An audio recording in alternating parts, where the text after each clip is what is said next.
Most people planning to retire at 62 have no idea they're about to enter a 3-year window with zero health insurance. Not bad insurance, zero. And if something goes wrong in that window, one hospital stay, one bad diagnosis, it can wipe out everything you've saved your entire life.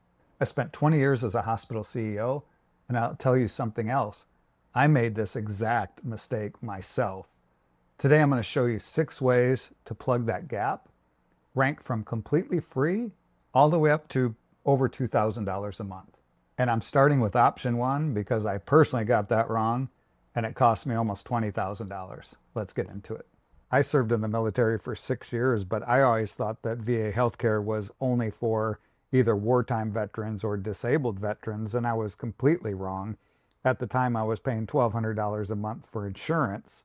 This was after I retired, and after about 15 months of paying for it, a friend of mine said, "Why don't you just use VA healthcare?" I never knew I was eligible.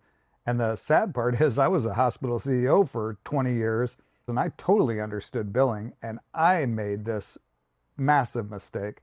So it cost me about $20,000 that I didn't have to pay. So if you served in the military, please go to va.gov. This is the page right here, and apply, because more than likely you're eligible. And if your income is low enough, you actually don't pay anything for any services whatsoever, and they have a graduated scale. So this is an amazing option for veterans. Okay, option 2 is your spouse's employer plan, and this is really a low-cost option if it's available to you. If your spouse is still working, this is almost always your cheapest option and the most stable path to get insurance. So you just join their employer plan as a dependent at the group rate that their employer negotiated. The difference in the real dollars, a typical dependent premium runs maybe $150 to $250 a month, but buying your own ACA plan as an individual can run $600 or more, and that cost goes up every single year now. The one thing most people miss, you have to coordinate your retirement date. So if you and your spouse retire the same year without a plan, you're going to lose this option completely. So it's definitely worth planning this out, because healthcare insurance costs now are one of the biggest expenses that families have. And here's a couple questions. Can I add my spouse as a dependent mid-year? Usually yes, so retirement counts as a qualifying life event that opens a 30-day window. And does coverage continue if my spouse leaves or loses their job? And as I said before, you have to go get COBRA, which is very, very expensive. And then if you have doctors that aren't in the network, you'll have to figure out if you can still use them, especially with specialists or maybe ongoing prescriptions. But this is a great, great option. Okay, the ACA Marketplace is usually where people end up getting insurance, but I think there's an opportunity here to get lower premiums, and a lot of people miss this. So your ACA premium is based entirely on your income, not your savings, not your assets, just your income. And so what this means is if your income is low at 62, you're going to get really cheap insurance. It's going to be highly subsidized. But if your income is high, your subsidies are going to be zero or super low. So if you take a look at this chart, your low income, $18,000 a year or less, your premiums are going to be basically zero. So you're going to be getting it for free. If your income's around $35,000, you can see it's going to be $300 or $400 or $500 a month. And then if your income is higher, it's going to be much higher.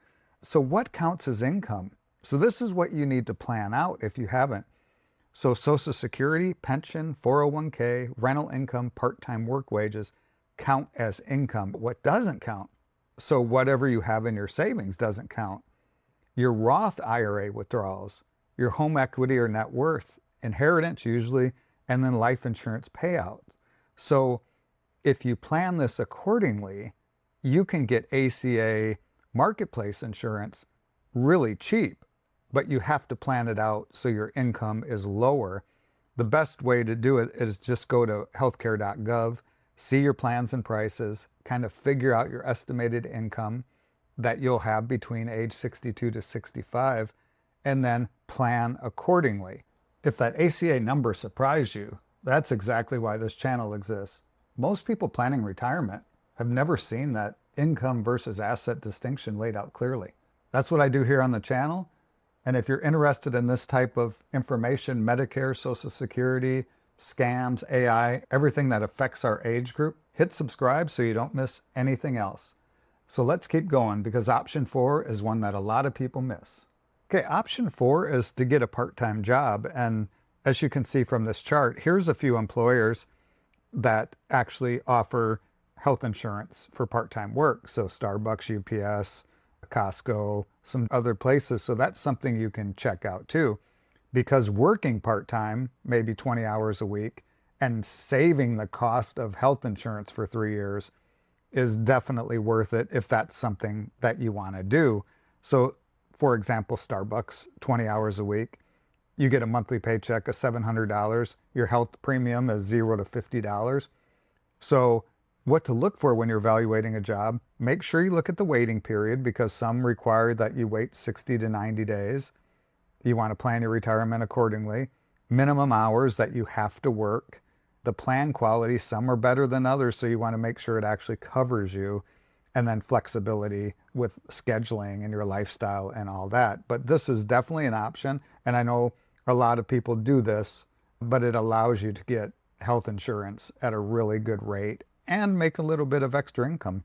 Now, option 5 is actually to retire abroad. And this is something that I've actually done. I've traveled, and I'm currently in Korea right now. So I've listed Mexico because that's very close to the United States. South Korea because I'm familiar with the prices because I'm here, versus the United States, which I'm very familiar with those prices.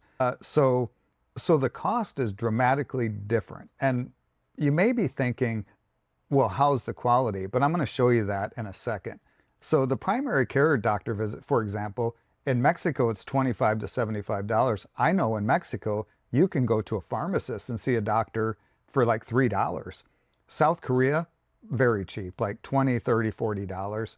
United States, you know the prices, it's super expensive. Specialist visit, you can see much different. The MRI cost, here in South Korea, it's like $400 for an MRI. When I was in the hospitals, it was $3,000 for one view. So if you had 3 views, it was $9,000. But I actually had some dental work done, composites, because I have some receding gum line. And they wanted like $10,000 in the United States. And I got everything done by a top specialist here in South Korea for $1,000. So, and they did a great job. This is a really good option if you're a traveler and you want to get out and see the world. And then I mentioned the quality, and I want to show you something. So a lot of people wonder about the quality of healthcare outside of the United States. And it's actually amazing. I don't know if you know this, but in the United States, as I said before, I was a hospital CEO for 20 years.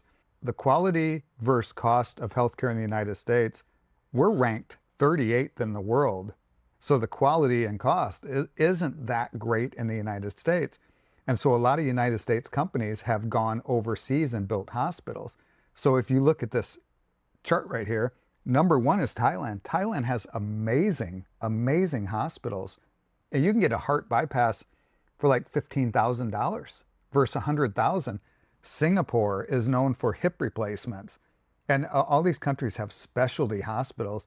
India is known for bypasses, $7,000. Mexico, a lot of people go to Mexico because it's very close to the United States. And number 5 is South Korea. My example, I went and got new glasses. They don't charge you for the eye exam, and lenses and frames.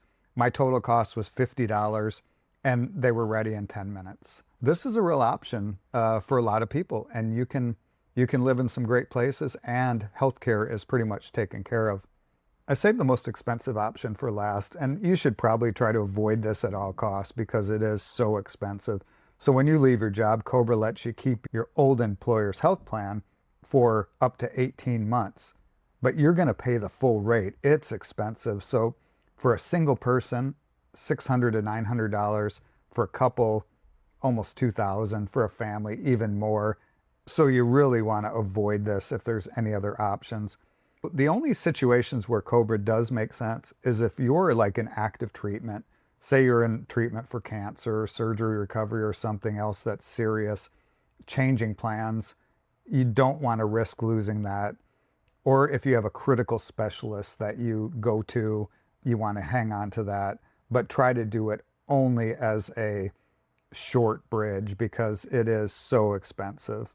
This 3-year gap is real, but it's really more of a planning problem than it is a money problem. And there are solutions that you can figure out. So consider the options. And please, if you know a veteran, share this with them for sure. So if this type of information is helpful to you, hit the subscribe button. I'd love for you to join our journey.